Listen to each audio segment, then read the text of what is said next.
Prime lenses are basically those with a fixed focal length, so they will have a fixed millimeter number on them. For instance, I'm filming this with a 25mm prime. I also have a 35mm and an 85mm prime, and they all help me get the photos that I want. Because of that fixed focal length, you cannot change the framing with the lens, but this does mean they can be lighter as there's less technology needed inside. Also, a lot of the time they're smaller.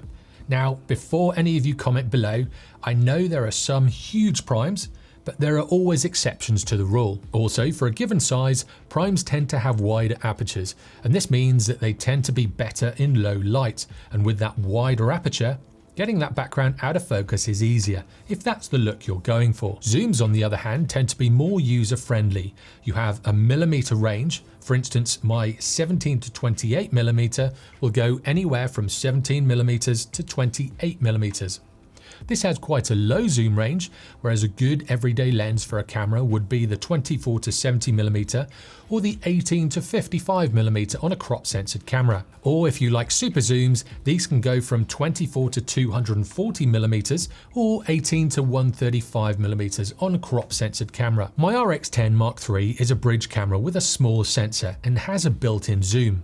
This goes from 8.8mm to 220mm, which, if you look at it from a full frame framing, this goes from 24 to 600mm, which is a huge reach, all built into one camera. The great thing with zooms is that you can stay in one position and change your framing by just turning that zoom ring. This will be good if you are stuck in one position or location, whereas with the prime lens, you would either have to move by walking closer or further away from your subject, or by changing to a different prime lens, which means exposing your sensor to dust and dirt, and also carrying around quite a few lenses for a given focal range. Now, a zoom lens does tend to have a smaller aperture for a given size, as they do have to cope with a range of focal lengths. Also, some of the individual pieces of glass in the lens have to move backwards and forwards, magnifying or widening the field of view. This means more pieces of glass for the light to travel through.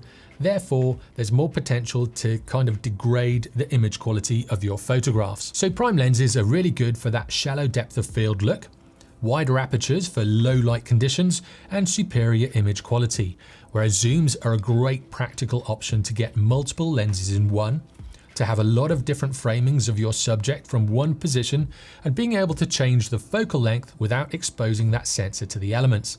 So great for harsh environments and traveling. Both are great for different scenarios and both do certain jobs better than others.